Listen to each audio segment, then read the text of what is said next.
यही सर मेरा जो प्रेजेंटेशन में बताया था कि ये 3 इकोसिस्टम को हम सर्व करना चाहते हैं।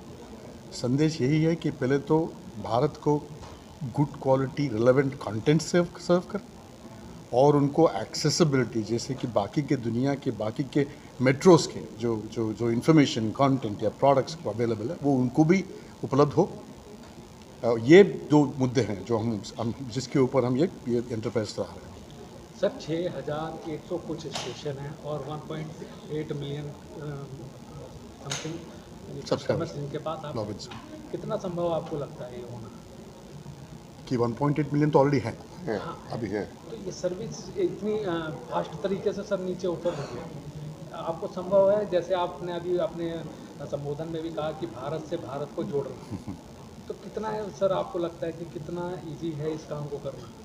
सर देखिए, अगर इजी होता तो शायद 50 लोग कर चुके होते, है ना। तो इसी के लिए एक एंटरप्राइज बनाने की ज़रूरत है, एक कंपनी बनाने की, एक स्ट्रक्चर, एक मतलब एक रिगर लेके काम चलाने की ज़रूरत है।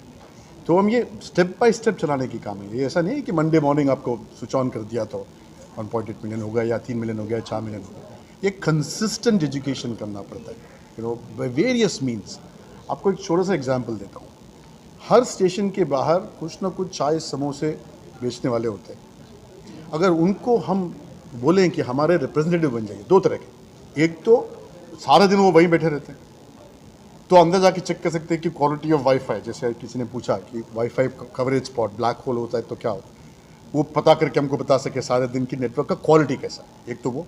दूसरा, उनके शॉप में चाय पीने के लिए जो भी आए उनको उनके सामने एक पोस्टर होगा, पीपोनेट डाउनलोड कर लीजिए, फ्री वाईफाई है, वाईफाई कर लीजिए। एंड ये चाय के वेंडर्स जो है, स्मॉल वेंडर्स जो है, उनको हम थोड़ी देर एक्स्ट्रा फ्री, आप एक्स्ट्रा फ्री नहीं बोल सकता, थोड़ा उनको भी फ्री दे सकते हैं, सो उनका बिजनेस भी चल जाए उसमें से। So this is how we do the expansion, है ना। एक तो सर बेसिक्स इंफॉर्मेशन सर्विसेज, जैसे कि ट्रेन का स्टेटस है, PNR इंक्वायरी। एक तो इंफोटेनमेंट, जैसे कि आपका कंटेंट हो गया। नेटफ्लिक्स तो बहुत बड़ी नेशनल प्लेटफॉर्म है, आपके वर्नाकुलर रीजनल प्लेटफॉर्म्स भी उसमें जुड़ जाएंगे हर एक रीजन के हिसाब से। फिर आपका हो गया, इसके आगे होगा एड्यूटेन, एजुकेशन, डिजिटल एजुकेशन, जैसे कि आपका कोर्स कंटेंट है UPSC एग्जाम का, for example. There are real cases where people come, मेरे को इलेक्ट्रिसिटी मिलता है, सारा गांव में शायद इलेक्ट्रिसिटी ना हो, इलेक्ट्रिक स्टेशन में रहेगा, इलेक्ट्रिसिटी मिलता है और अब फ्री वाईफाई भी मिल रहा है। तो ये भी सर्विस जुड़ा जाएगा। हम बड़े बड़े जो एजुकेशन कंटेंट प्रोवाइडर्स हैं उनको भी ला सकते हैं, जिसमें वो भी जोड़ा जा सकता है। Also kind of democratize education. See, today, for example, some of the large platforms are very expensive. How can a person in Bharat afford that? Can we bring affordable education to them? That's a great opportunity. So that is a big opportunity also, where we look at from education being affordable for Bharat. And that will drive not only, that's why I said that's a balancing of capitalism and socialism. As we generate revenue, we are also kind of democratizing education.